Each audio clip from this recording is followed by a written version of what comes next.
Hi. Woohoo! No, so. Oh, Just no. bye. Here we go.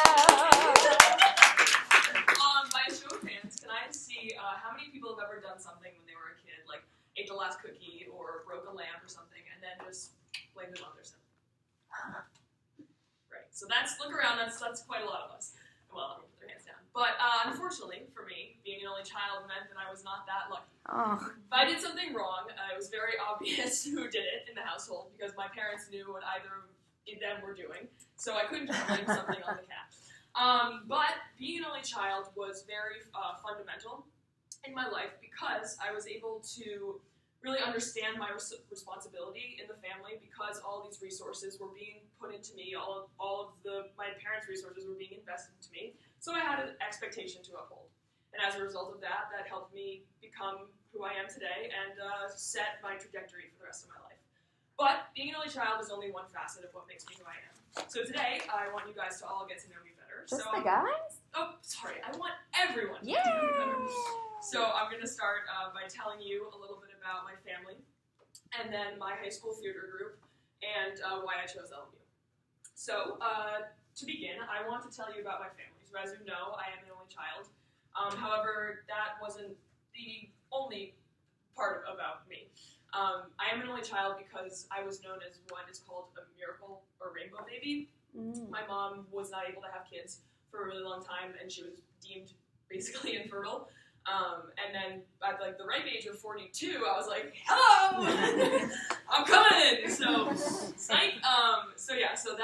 that's like an expectation that I've been set to just because, you know, that was a miracle for my parents. So I have an expectation to uphold for them. So I think that's really cool. But also, my parents are a little bit older as a result, and because of that, instead of staying home with my siblings when I was younger, I would just hop along to the dinner parties. So I talked to a lot of older folks as a kid, which I think sort of kind of like increased my networking ability and helped me develop my social skills. Right. I talked to a lot of adults as a kid, which helped me develop. Which helped me develop my social skills. Perfect. And now it's not, which I think kind of sort of helped me. No, I definitely did. Good. I know I did. Yeah. Okay, so my next point that I want to talk about is my high school. So now that you learned about my family and how that impacted who I am today, I want to go into talking about my high school theater group. So basically, the Prep Players was a theater group that I was a part of because my high school theater productions were not necessarily of the highest caliber that I liked. But I had some friends from earlier years who had done shows at the private all-boys school across town called Fairfield Prep. So I considered doing the exact same, and I ended up joining the Prep Players, which was a group of 23 boys and girls from across Fairfield County that did 8 shows over the course of 4 years. And so we had a very tight-knit rehearsing every single day from Monday through Friday, 3:30 to 5:30. And that sort of commitment and dedication taught me and was instilled upon me, helped me to really develop the hardworking person that I am today. As well as that, since it was a Jesuit high school, Fairfield Prep, we participated in a lot of theater for social justice, which I thought I was very fortunate to be part of. I went into my sophomore year, I went into an impoverished elementary school in a nearby town and turned the stories that kids wrote into a finished play, which I thought was really cool. And I saw my art as sort of a vehicle for social justice, which kind of inspired me then to take my career in a new direction.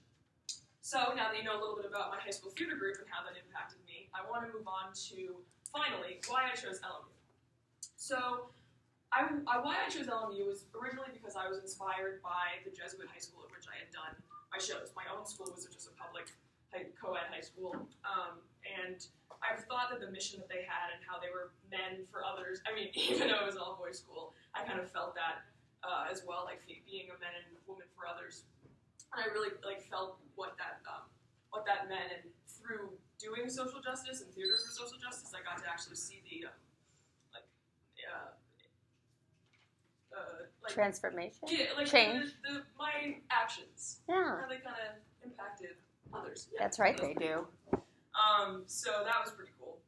But what I really thought about LMU, which was really awesome, was that unlike other schools that I auditioned for theater, this didn't have a very cutthroat or competitive about it. I thought it was very nice that people were very supportive of each other, and although the industry that I'm going into is competitive and cutthroat, in terms of education and development for the person, it's not good to be tearing someone down for 4 years to prepare them to be torn down even more.